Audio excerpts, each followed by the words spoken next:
Unless you've been living under a rock or you're just very out of touch, you'll know that Taylor Swift has just dropped an album. It comes after a slew of blockbuster releases, and it's no surprise that it's got everyone talking. What's all the fuss about? I'm going to tell you in under 5 minutes.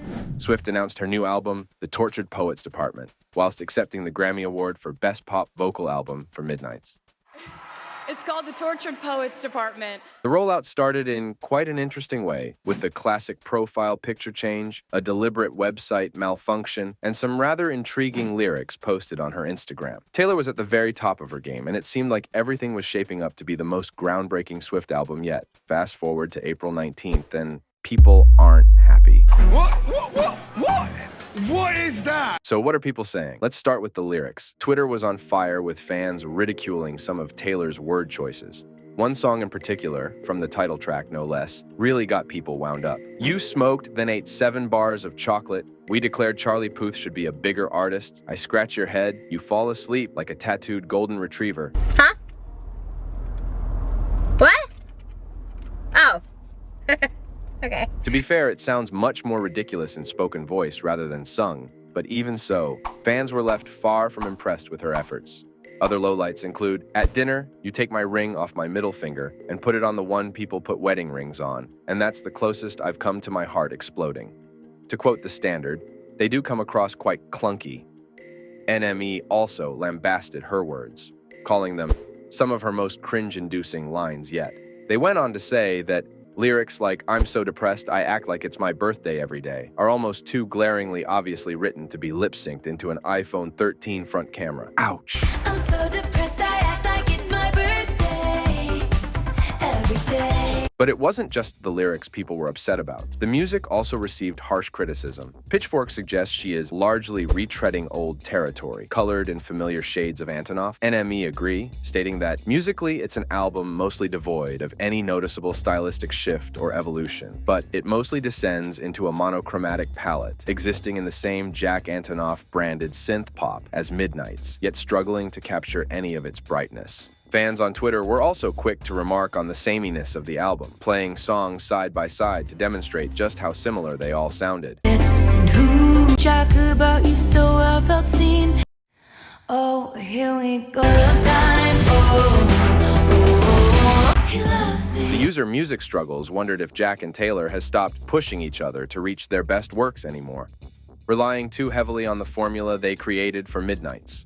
The Sydney Morning Herald agreed, saying that his synth pop is so immediately recognizable that it's wearing on predictable.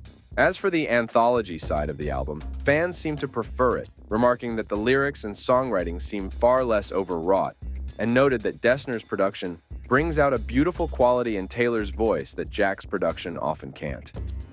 Taylor's delivery also faced criticism, with AV saying that Swift is often curiously distant from the emotion she's singing about. This opinion was echoed by Pitchfork, stating that maybe she can't quite hear herself over the roar of the crowd. And it wasn't just her own music that people think Taylor is emulating. There have also been some uncomfortable comparisons to Olivia Rodrigo. Glamour magazine Wonder If I'm Gonna Get You Back is just a slowed-down version of Olivia Rodrigo's Get Him Back. Pitchfork point out, there's the one that borrows its premise from Olivia Rodrigo, but executes it less skillfully.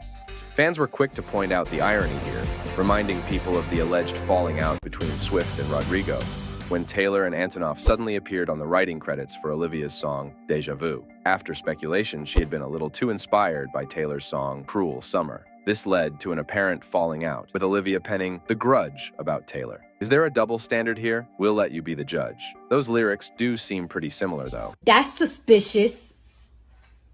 People have also been critical of some of her release week tactics. Taylor waited until the night of release to reveal there would actually be a second part to the album. I'd written so much tortured poetry in the past 2 years and wanted to share it all with you. So here's the second installment of TTPD, the anthology. 15 extra songs, and now the story isn't mine anymore. It's all yours. Whilst a lot of fans were overjoyed, the more cynical ones have wondered if the move was just a ploy to increase physical vinyl sales. After already shelling out $40 for the original vinyl, the superfans will now need to shell out even more to get every version available, at a cost of $174 in total. Whilst this is of course the fans' choice, it does pose the question, is this really necessary?